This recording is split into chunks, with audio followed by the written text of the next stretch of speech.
said, Ananda, Ananda, caused by his ecstasy, caused by his ecstasy.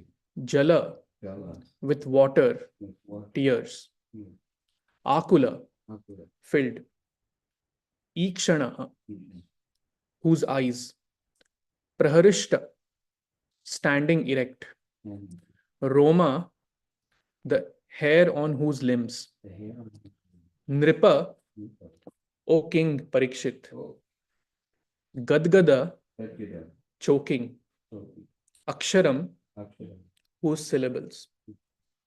Translation: taking hold of the Lord's lotus feet again and again, Bali, the conqueror of Indra's army, spoke from his heart, which was melting out of his intense love. O king, as tears of ecstasy filled his eyes and the hair on his limbs stood on end, he began to speak with faltering words. Purport by the disciples of His Divine Grace, A.C. Bhaktivedanta Swami, Srila Prabhupada ki jai. Srila Prabhupada describes this scene as follows in the Krishna book. King Bali was feeling such transcendental pleasure that he repeatedly grasped the lotus feet and the Lord's lotus feet and kept them on his chest. And sometimes he put them on the top of his head. And in this way, he was feeling transcendental bliss.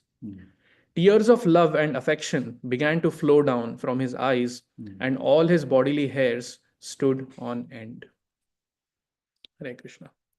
ॐ अज्ञानतिमिरन्धस्य ज्ञानाञ्जनशलाकया चक्षुरुन्मिलितं येन तस्मै श्रीगुरवे नमः श्रीचैतन्यमनोभीष्टं स्थापितं येन भूतले स्वयं रूपः कदा मह्यं ददाति स्वपदान्तिकम् वन्देऽहं श्रीगुरोः श्रीयुतापदकमलं श्रीगुरून् वैष्णवांश्च श्रीरूपं साग्रजातं सहगणरघुनाथान्वितं तं सजीवं साद्वैतं सावधूतं परिजनसहितं कृष्णचैतन्यदेवं श्रीराधाकृष्णपादान् सहगणा ललिता श्रीविशाखान्वितांश्च नमा ॐ विष्णुपदाय कृष्णप्रेष्ठाय भूतले श्रीमते भक्तिवेदान्तस्वामिनिति नामिने नमस्ते सरस्वते देवे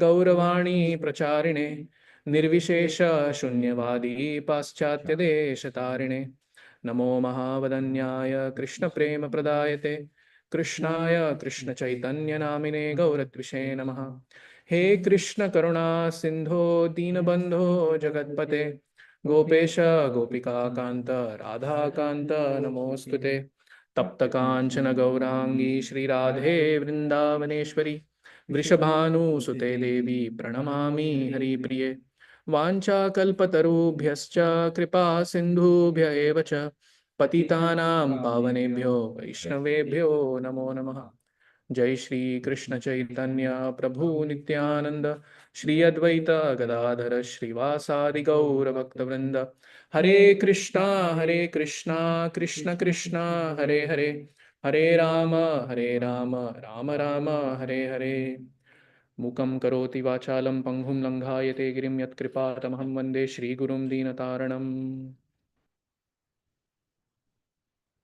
Hare Krishna, dear devotees. Thank you for joining. I seek blessings from all the senior devotees, Adi Purush Prabhu, Arjuna Prabhu, and all of you who have assembled here and online so that we can discuss something which is uplifting to all of us and which can take us closer to Krishna and which is in line with the Guru Parampara. So, so this section discusses Bali Maharaj. So Krishna and Balaram, they are in Sutala planet, which is where Bali Maharaj resides, and he's the king. So before we get into the actual topic, I was just thinking about this interesting fact that Bali Maharaj is one of the few devotees in the Shastras who witnessed different forms of the Lord in the same lifetime. So Bali Maharaj witnessed Vamanadev. Of course, that whole section in the eighth canto is described in detail, that pastime. And then can you say who others, which other devotees of the Lord who are mentioned in the Shastras witnessed multiple forms of the Lord in the same lifetime? Anyone? Arjuna. Arjuna, yes, yes. Sorry. Jam Jambavan? Yeah, Jambavan as well. Yes. So Arjuna, he of course he was a friend of Krishna, and then he also met Mahavishnu when Krishna took him to Mahavishnu. And then Jambavan, he was there in the pastime of Lord Ram, as well as he was there in the pastime of Lord Krishna. Hmm. And who else? Somebody who is very close to Bali Maharaj. Prahlad. Prahlad Maharaj, yes. Prahlad Maharaj also witnessed multiple forms of the Lord. Narsimhadev to begin with, and then Vamanadev. In the eighth canto, it describes when Vamanadev appears. Actually, there are two verses which are spoken by Prahlad Maharaj to Lord Vamanadev in prayer. So I was contemplating this, and these devotees, the softness of the heart that Bali Maharaj is exhibiting on seeing Lord Krishna and Lord Balaram, he knows that they are non-different than Lord Vamanadev, his Lord of his heart.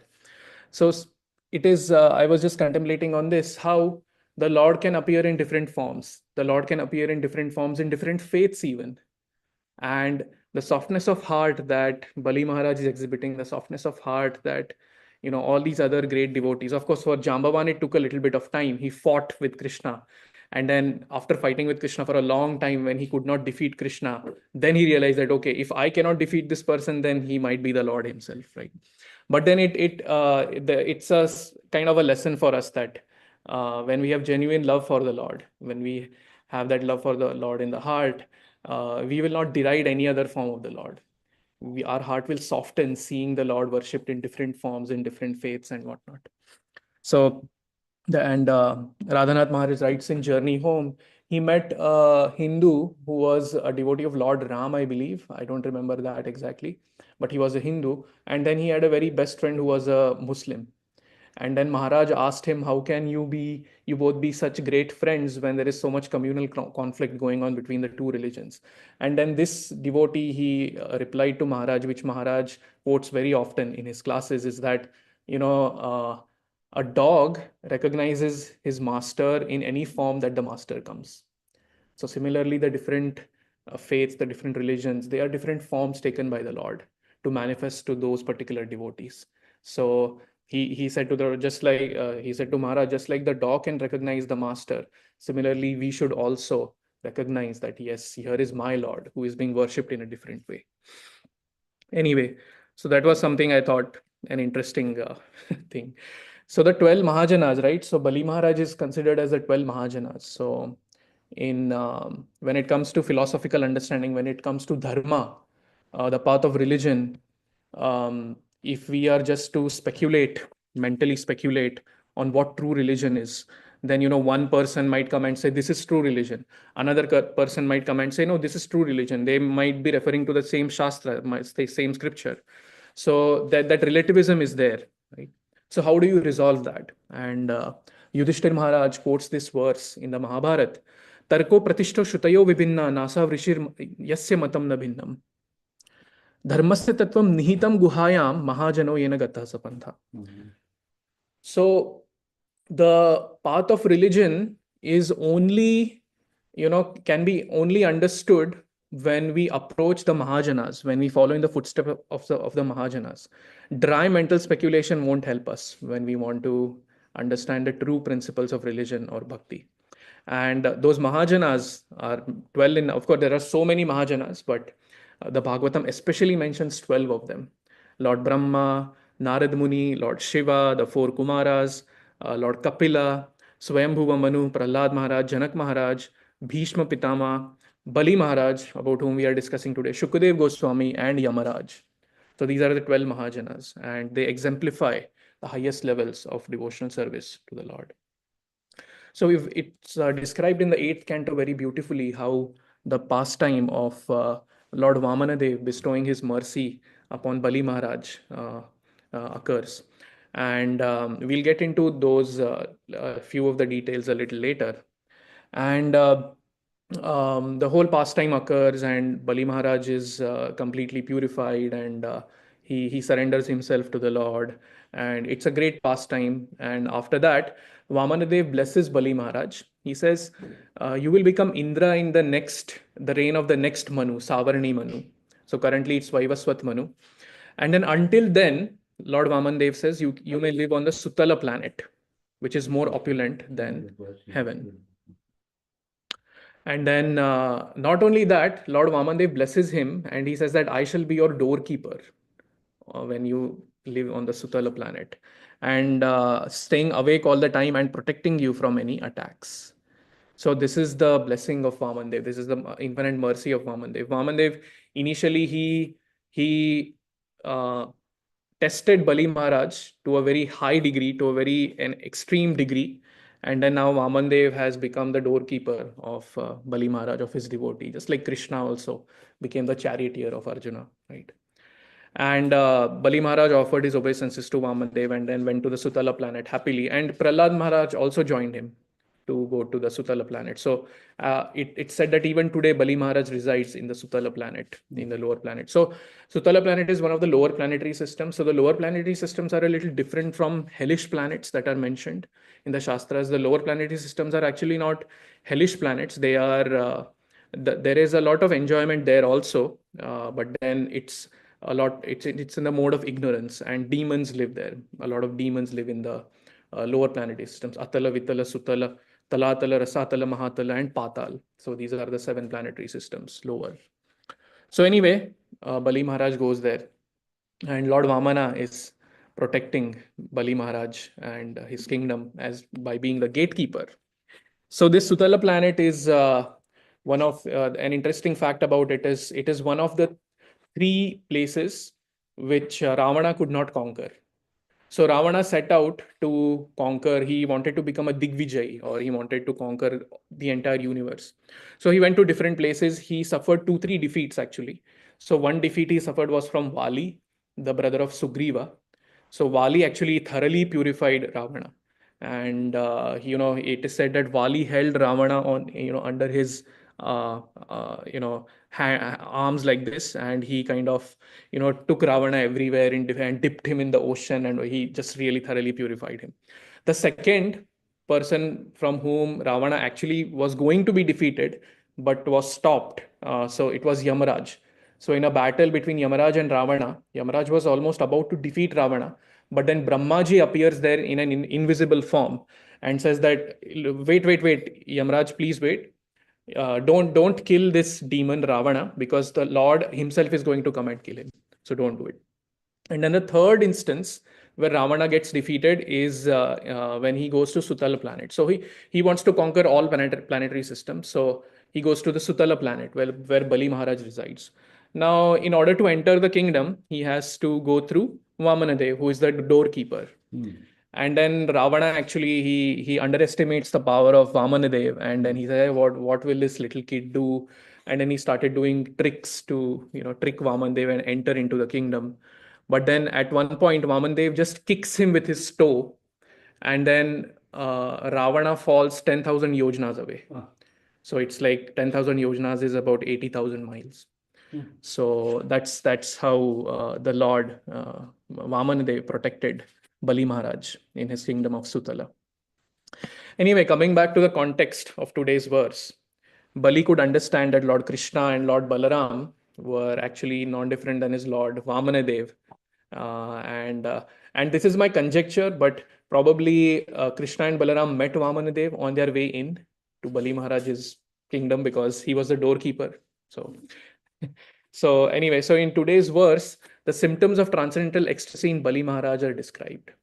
And this is where we'll discuss a few themes. And before this ecstasy manifested, a lot happened in Bali Maharaj's life.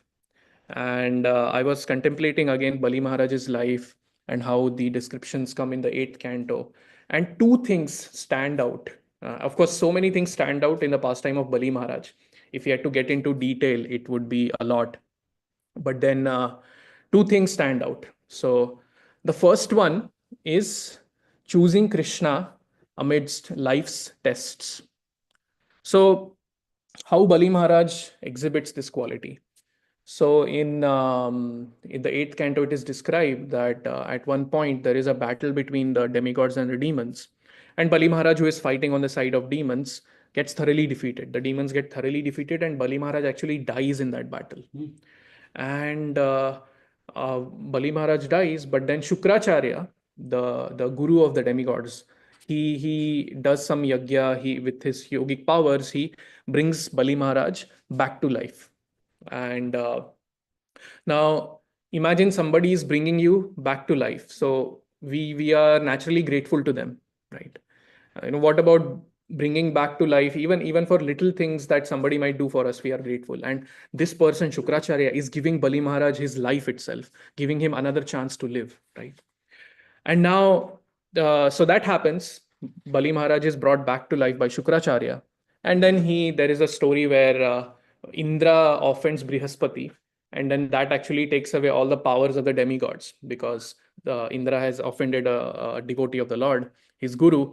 And then they lose all powers. And then the demons want to capitalize on this. So they go and, led by Bali Maharaj, they go and they conquer Indra's throne. Bali Maharaj is sitting on Indra's throne. And this is where, when Bali Maharaj is actually the king there in Indra's throne, that is when Vaman Dev comes. Now, when Vaman Dev comes, Shukracharya understands that this boy, this little boy, is not an ordinary person. He's Lord Vishnu, and he knows that if my disciple Bali surrenders unto him, then this Vishnu is going to take away everything from him. So Shukracharya has that in his mind. He can see the identity of this little boy, dwarf Brahmin.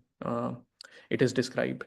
And he gives 9 reasons to Bali Maharaj why he should not give charity to Vamandev. He gives 9 reasons. I'll not list the 9 reasons, but then interestingly, Bali Maharaj responds back with 9 reasons why he should give charity to Vamandev. So this exchange goes on, and lot of reasoning goes on. Shukracharya is saying, no, don't do this. You will lose everything. This Vishnu, he is actually famous for, stealing away everything from the demons by siding with the demigods. Don't you know the pastime of Samudra Manthan? The churning of the milk ocean. This same Vishnu came in the form of Mohini Murti and snatched away the nectar that you guys had, and so on. So he's like reasoning with Shukracharya, with Bali Maharaj. Don't surrender. Don't give what this child wants. Now this is that same person. Shukracharya is the same person that gave life to Bali Maharaj previously, and this person is saying to Bali Maharaj, don't surrender unto Vishnu. And yet Bali Maharaj chooses Krishna, chooses the Lord. Right? So that is the epitome of choosing Krishna that Bali Maharaj is exhibiting. And it's like when Shukracharya is saying to Bali Maharaj, this is Vishnu and he'll take away everything from you, then Bali Maharaj, that's even better. To whom should I give what I have? Vishnu is the best person to give whatever I have, right? So I was thinking there are multiple levels of how we approach the Lord, right? The first level, which is like a selfish karmi level, that Krishna also talks about in the Gita, Bhogaishware prasaktanam taya paharata chetasam, right? What I have belongs to me. A karmi would say, what I have belongs to me. I don't want to share it with anyone. What I have is everything is mine. I, me, and mine. That is the consciousness. A little higher than that, when the jiva starts practicing yoga, some yogic process, and understands that, yeah, bhoktaram yagya tapasam sarvaloka maheshwaram. So what I have belongs to you, my dear Lord. Now, this is a little higher than the previous level. At least we are acknowledging that, yes, what I have belongs to you, my Lord. And then to whatever extent possible, we can dedicate that to the Lord. We can use it in the Lord's service, right? Now there is an even higher level. Okay. So what I have belongs to me is the beginning level. What I have belongs to you, my Lord. And there is a spectrum in this itself. But then there is even a higher level than this. And this is what Bali Maharaj exhibited. What could be a higher level? So the first level is what I have belongs to me. Second is what I have belongs to you, dear Lord. What could be the third level? Yes. Thank you. Thank you, Mataji. I belong to you, dear Lord. And then So Bali Maharaj exhibited this. He gave everything to the Lord in those three steps. And then finally, in two steps itself, Vamandev covered everything. And then the third step, Bali Maharaj is thinking what to do now. And Bali Maharaj just surrenders. He says, Lord, please put your feet on my head. I surrender unto you. I belong to you, is what Bali Maharaj says. And then in Vrindavan, actually, there is an even higher level of consciousness. Can anyone say what that could be? Lord, you belong to me. Yeah, thank you. Thank you. Yes, you belong to me, dear Lord. Of course, there is this consciousness of I belong to you also, but then the stronger consciousness is you belong to me.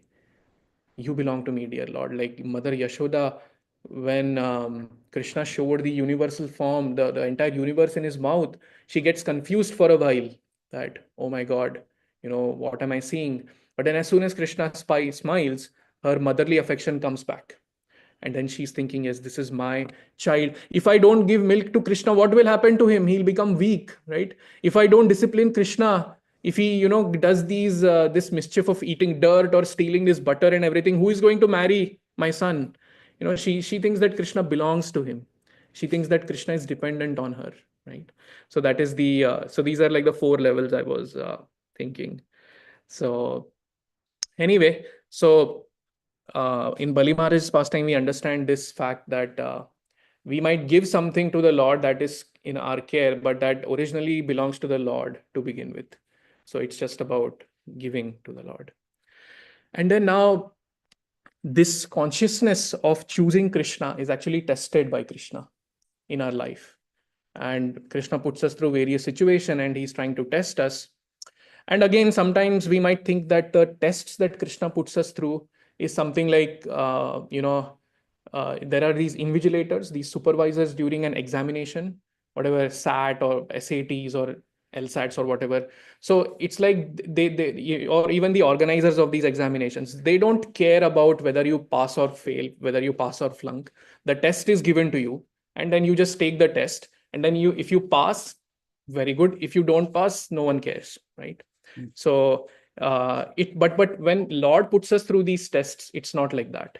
It's something like you can never flunk in Lord's test. So and how this is, Prabhupada writes in one of the purports in the 8th canto.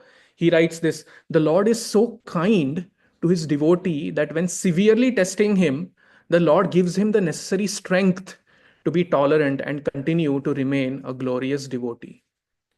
So Prabhupada is writing this in the context of Bali Maharaj, that the Lord is actually giving us all the strength to tolerate and carry on with devotional service. So then ultimately it just comes down to choice, whether we want to choose to do that or not. And then depending on how much if we choose Krishna in one test, then Krishna gives further tests. And then even if we don't choose Krishna in a particular test, Krishna says fine, it's okay. And then Krishna orchestrates more situations so that we can get purified and then ultimately come to him. It's not something like, oh Krishna, it's not something like Krishna is saying, oh, if you don't pass this test, you flunk, get lost. No, that is not Krishna. That Krishna is, he's Karuna Sindhu. Hey Krishna, Karuna Sindhu, Deenabandhu Jagatpate. The second theme, the second lesson that comes from Bali Maharaj's life is the blessings of the great souls. So when Bali Maharaj is about to go to the conquest to conquer the Indra's abode and the demigods, he offers obeisances to many people. And one of the persons he offers obeisances to is Prahlad Maharaj, his grandfather. So it's a very interesting fact again that within the 12 Mahajanas, two of them are actually within the same lineage. So of course we have Brahma and Kumaras, Brahma and Narad Muni, Brahma and Lord Shiva. They have a father-son relationship. But yeah, so Bali Maharaj, he offers obeisances to Prahlad Maharaj. It says he salutes Prahlad Maharaj when he is about to go to conquer the heavens. And Prahlad Maharaj offers a garland which never fades, a garland of flowers which never fade. So he offers that to Bali Maharaj. And Acharyas say that actually Prahlad Maharaj prayed for Bali Maharaj so that Bali Maharaj should get pure devotional service to the Lord. So that is the power of blessings. And one author, he writes that the Supreme Lord responds to the sincere prayers of his devotees. So we know that. So what happened is, in the story when Bali Maharaj conquers the heavens, Indra's abode, and then all the demigods had to flee from there. And then the mother of the demigods, Aditi, she becomes disturbed by this. Oh, my sons are, they are not able to enjoy their opulence and whatnot. So she prays to the Lord.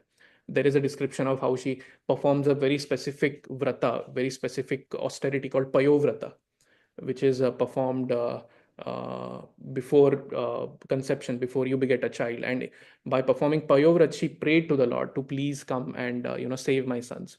And on one hand, we could say that Vamandev came because of Aditi's prayers. Yes, that is true. But on the other hand, we can also say that Vamandev came in response to the blessings that Prahlad Maharaj gave to Bali Maharaj. And so that's how Prahlad had prayed for his grandson to get pure devotional service. And Prahlad had also prayed for his father Hiranyakashipu to be delivered, right? And Lord Narsimhadev agreed. So why wouldn't the Lord agree when he prays for Bali Maharaj, especially when Bali Maharaj has so many amazing qualities in him? So these are the two, and the blessings of the devotees of the Lord are very powerful, and they are actually. So I was again an interesting point between. So what do you think comes first? Does the blessing of Krishna comes first, or does our ability to choose come first? Any thoughts on that? So is it that when we choose Krishna, then we get blessings, or is it that we are able to choose Krishna because we have blessings? I think it's the latter. So the blessings come first. In Brahmanda Brahmite Kona Bhagyavan Jeev Guru Krishna Prasade Pai Bhakti Lata Bij. So only when we get into contact with a devotee of the Lord, when that devotee mercifully manifests in front of us and blesses us with bhakti, is when we are able to choose Krishna. So again, one might say that no, that tendency to choose something higher is already there in the heart of some seekers, and then Krishna guides those devotees to a guru and to Vaishnavas. Yes, that is true as well.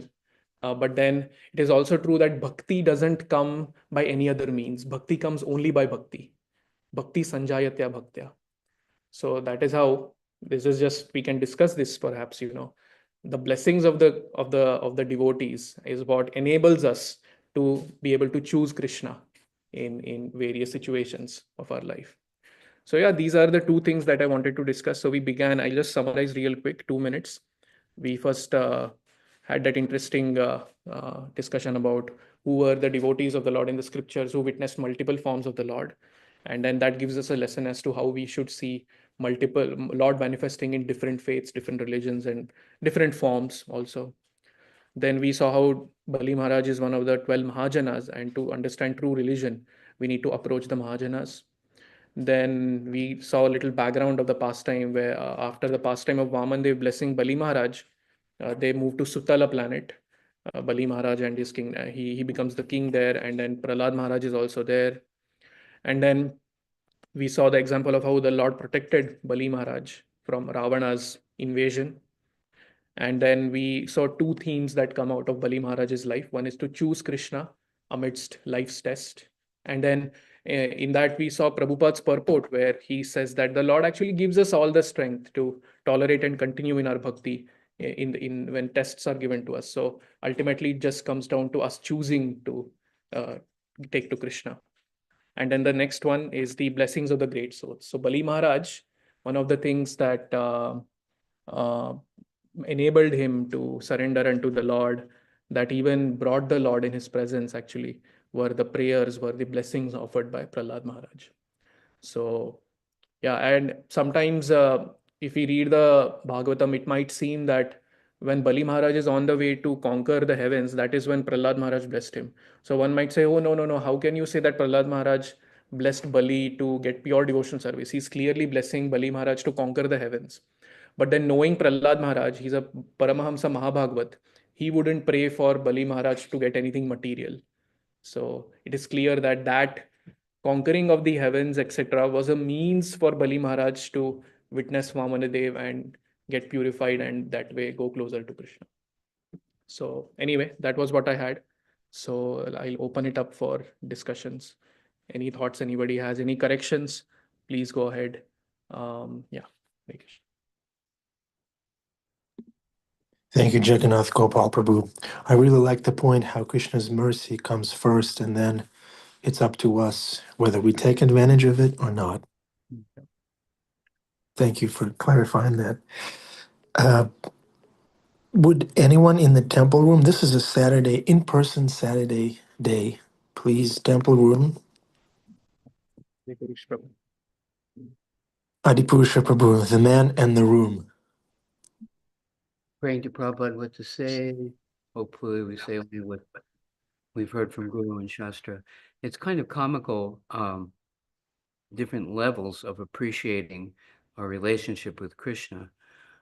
We heard some devotees saying a few days ago, we have 3 sets of deities.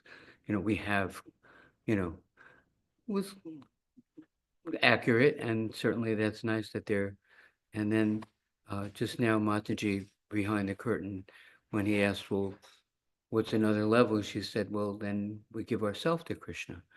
And I see that these pujaris faithfully, sincerely, intensely running back and forth from the pujari room to the altar, and they have given themselves to Krishna. That not we have Krishna, but Krishna has us, which is very sweet. And then that attitude of like the Goswamis, there's that song, Pranadana Hey. It mentions each Goswami, and then it says that Goswami's deity, Pranadana Hey, that deity is like that Goswami's life's breath, as dear as life's breath, and to give yourself to one deity and to believe, to feel um, uh, like Mother Jasoda. She says, like Baba was saying, if I don't feed Krishna, he'll die.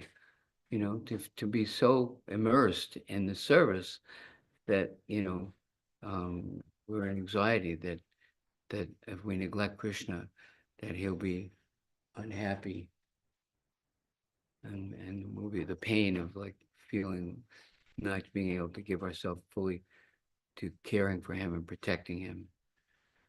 So that's love, right? Hare Krishna. Thank you. Thank you. Like to, would like to. Jagannath Gopal, you wanted to reflect on that? Oh no, what No? who mentioned is amazing, and yeah, the he mentioned the pujaris, and I was reading in one book that the Lord is existing on a transcendental level, and we are existing on a material level, and the way he manifests to us is through the deities, through the deity form of the Lord. So the Lord is so merciful. The Lord who is independent, who is Swarat, he is actually he's actually assuming limitations. He's becoming limited by manifesting through the deity just to accept service from his devotees. So that is the form of the deity is actually a very merciful form of the Lord, because the Lord is accepting limitations to on himself so that the devotee can serve the Lord, and that way the devotee can come closer to him. That's a great point, Jagannath Gopal Prabhu. Krishna makes himself relatable and available to us wherever we are. To some devotees, Krishna speaks through a deity. To others, he speaks through a horse. Right, Bhima Prabhu, what did you hear from your horses? From Krishna speaking through your horses to you. Would you like to share?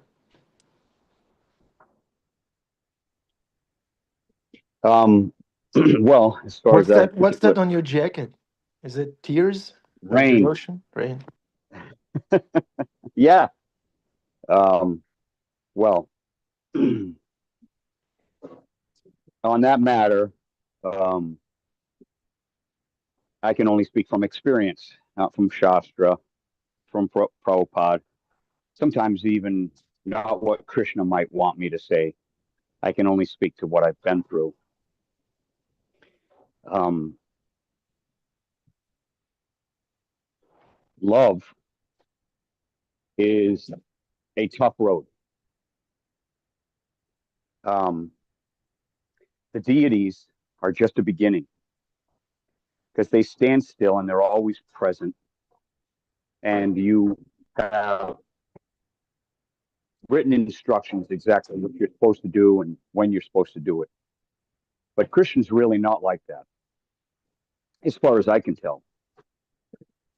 Um, According to Shastra, Krishna comes and goes as he pleases, even with his highest, most Radharani. He comes and goes as he pleases. Srila Bhaktisiddhanta Sarasvati said, Krishna is the supreme transcendental autocrat. Not a very poetic word, autocrat. It's a ruler in whom all sovereignty, meaning pure independence to do what he wants, rest. And part of our training to love Krishna is that there'll be reversals.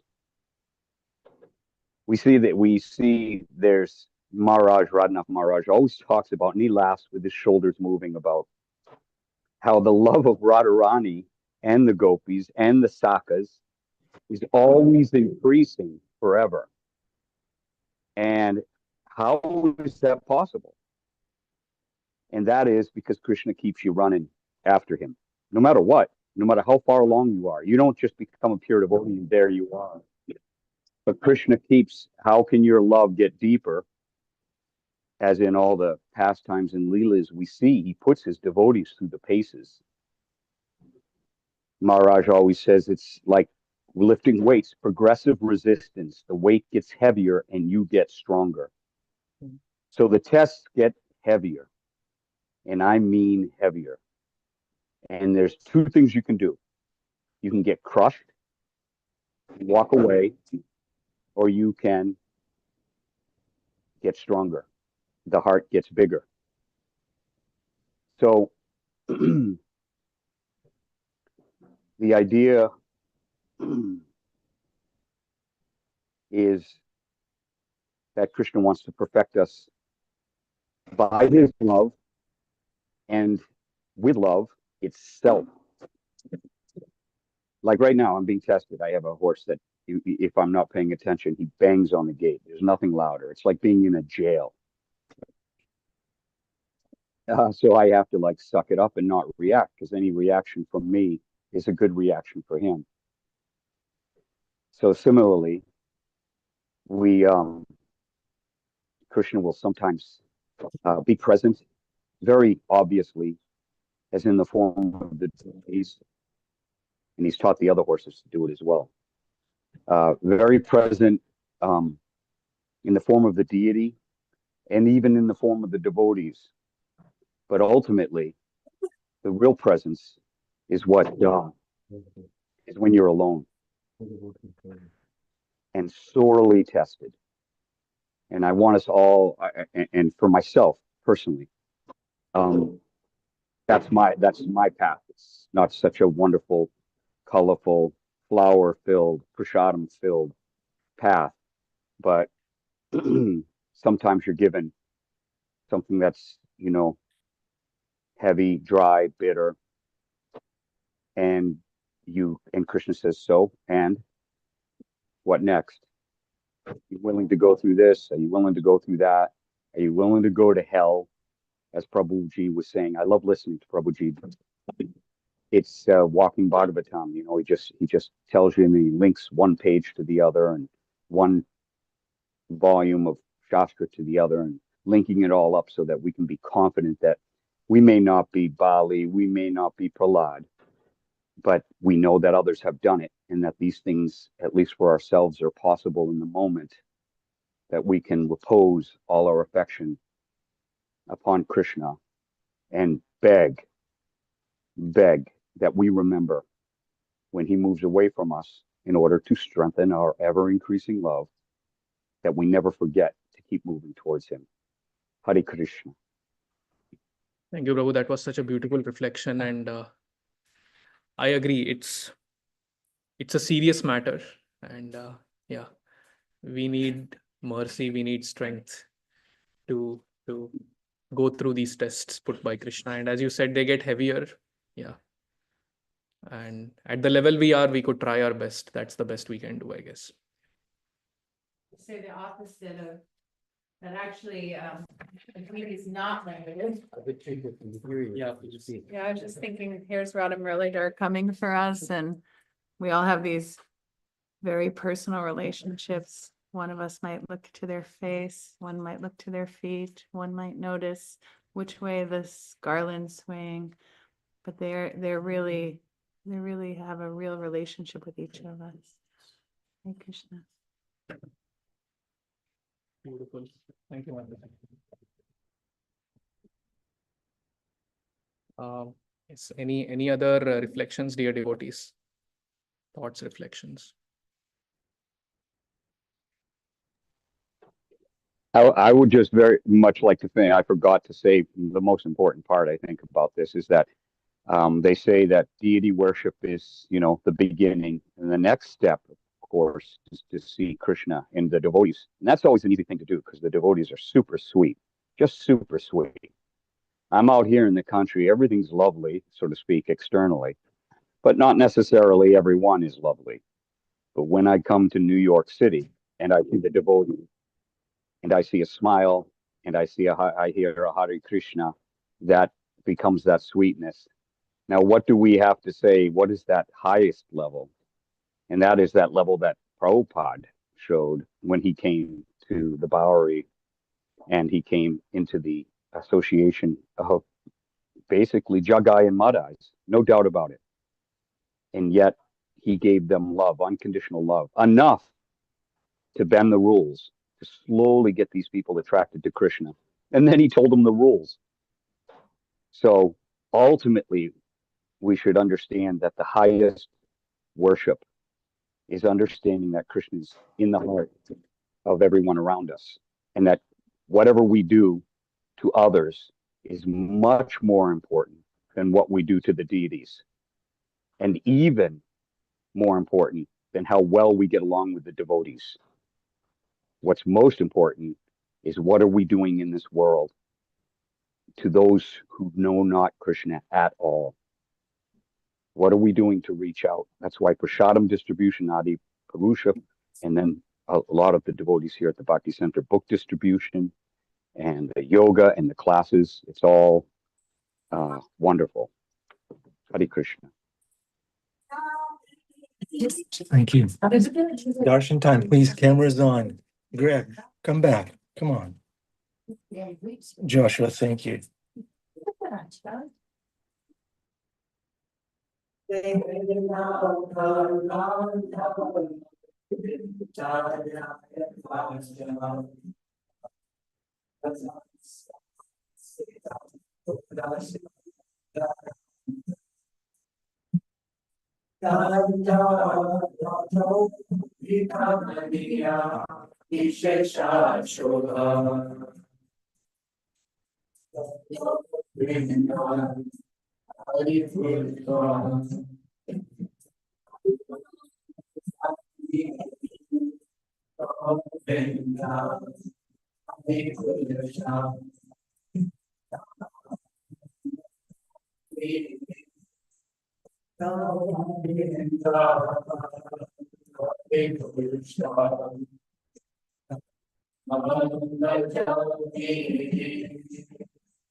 Lotus feet of our spiritual master are the only way by which we can attain pure devotional service.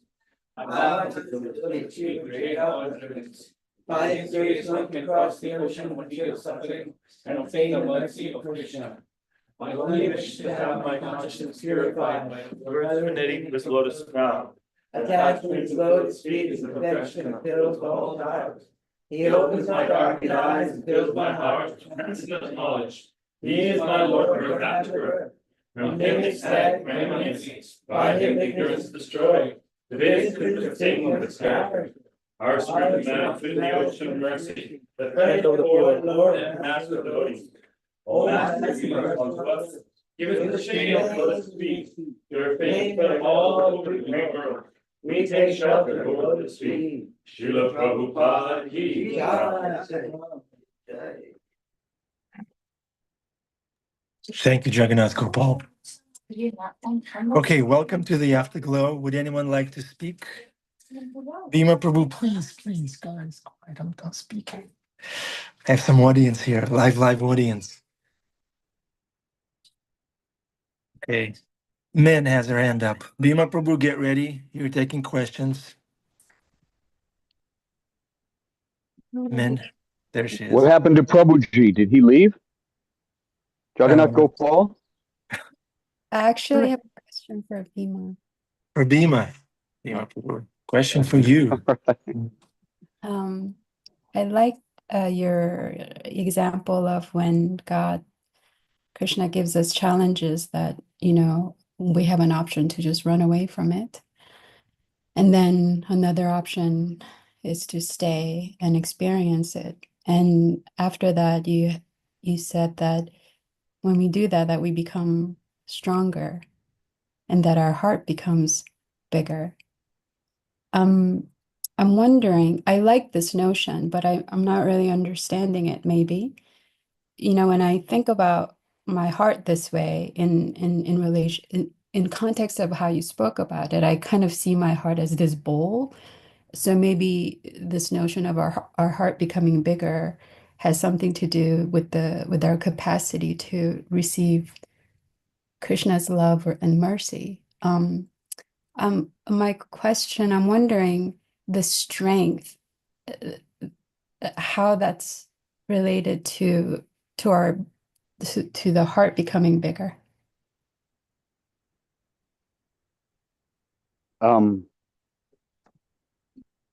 Carrying capacity. You find that Prabhupada and certain devotees of Prabhupada's disciples, actually all the devotees, but you find that getting larger is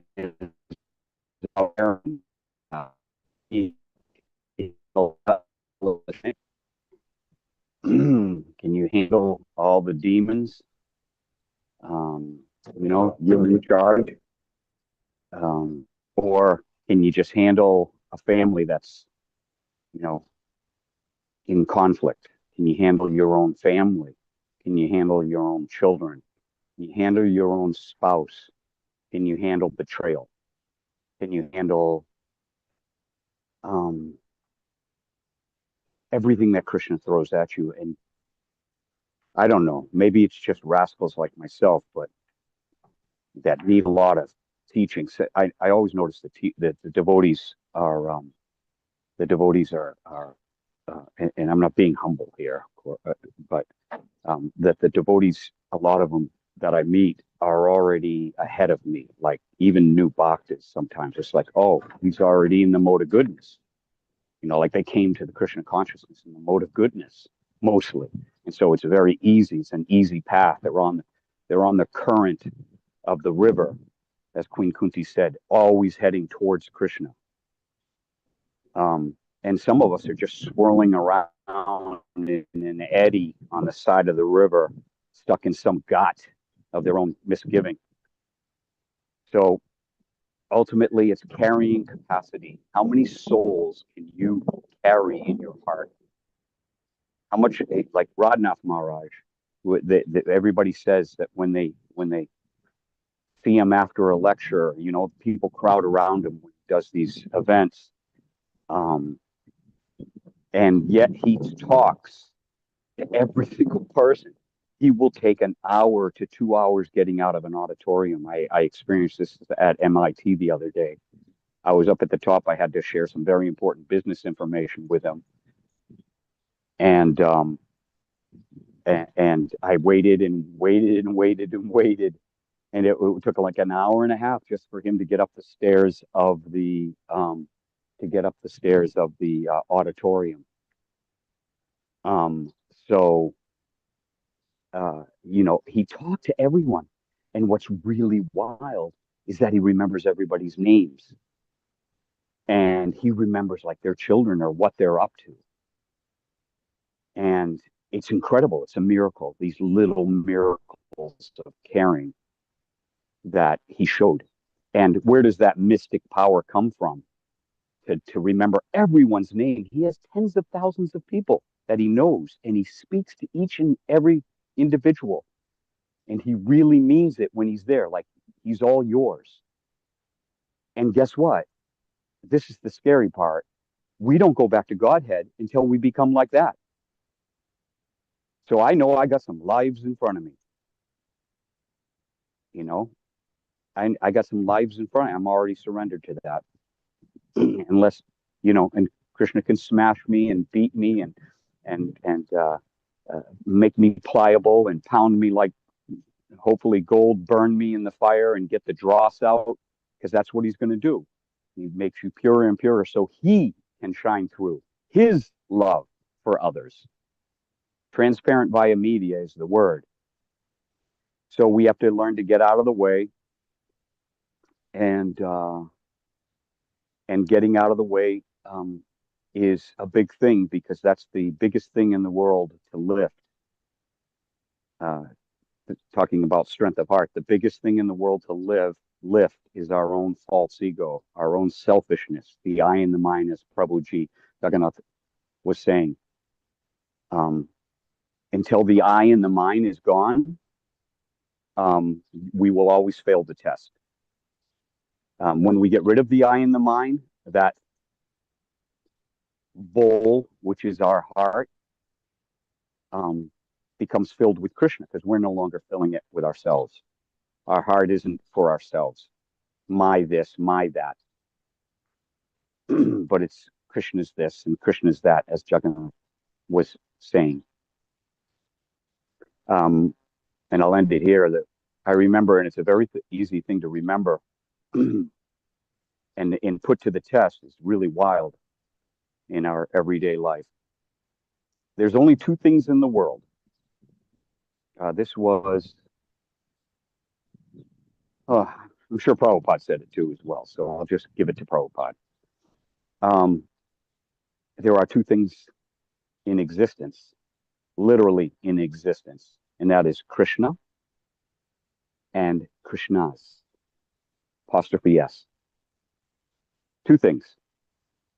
And if we realize that, and I'm nowhere near this, I'm just coming to realize that this is important, or coming to understand that no matter how much somebody may do you wrong, or how much trouble someone is, or how much trouble something is, that if we remember that it's Krishna's, then we become Krishna's dutiful soldier. And that's how the heart grows. That's how the bowl is filled. It's not filled with us. It's not filled with our strength, our grace, our love, our affection. It's not filled with ours. It's filled with Krishna's through us and manifested into the world. That's how I understand it. And that's how I have heard Prabhupada speak of it. Hare Krishna. Thank you, Bhima Prabhu. Thank you. One time, one devotee was glorifying Adipurusha Prabhu, and he remarked how Adipurusha Prabhu is putting up with a lot of stuff, is he's putting up with a lot of, he used a word that I don't want to say, even in the afterglow, but he said Adipurusha Prabhu is putting up with a lot of things. But how is he doing that? How are you doing this, Adipurusha Prabhu? What's your secret? How are you putting up with that? We see this coming from Krishna. There We you go. thank Krishna for whatever happens, and we say, how can I serve you under this circumstance, Lord? Thank you. We see it as coming from Krishna. Our capacity to handle things increases when we start seeing those things as coming from Krishna. Thank you. Jagannath Gopal Prabhu is nodding his head in approval. Thank you, Prabhu. Okay, one last question or reflection. It has to be burning and pertinent, please. Burning and pertinent. Concluding remarks then. Jagannath Gopal Prabhu, please conclude, instruct us. Really grateful to be in your association. Lately, I haven't been able to get much of it because of various things that are happening. My mom is here and other things. So, but I hope to get back to the regular attendance of Bhagavatam class. And I love the Afterglow. I became a devotee due to Afterglow. Because when I many years ago, when I was studying in college, I took this course on philosophy. So the course would happen, it would be a 1 hour lecture or something. And then the devotee who was the professor for that course, he became my mentor later on. So, and it was due to the after lecture discussions that I used to have with him. We used to talk for hours and hours together. So the Afterglow is very special to me. So thank you very much for this. But yeah, I hope and pray that whatever I spoke, I can live by it. And yeah, I need all your blessings for that. And very beautiful reflections, Bhima Prabhu, Adipurush Prabhu, and wonderful questions, Min Mataji. Thank you so much. Thank you. Let's all live by what Jagannath Gopal said and by what Bhima Prabhu said. Let's all live by that. Hare Krishna. Happy Saturday. See you again tomorrow. We love you. We need you. Thank you for your association. Hare Krishna. No, hold on. We wanna have a finisher today. Greg Prabhu. Is Lily around? Theodore is here. Theo, please say Hare Krishna. Good to see you, Theo. Hare Krishna. Sweet.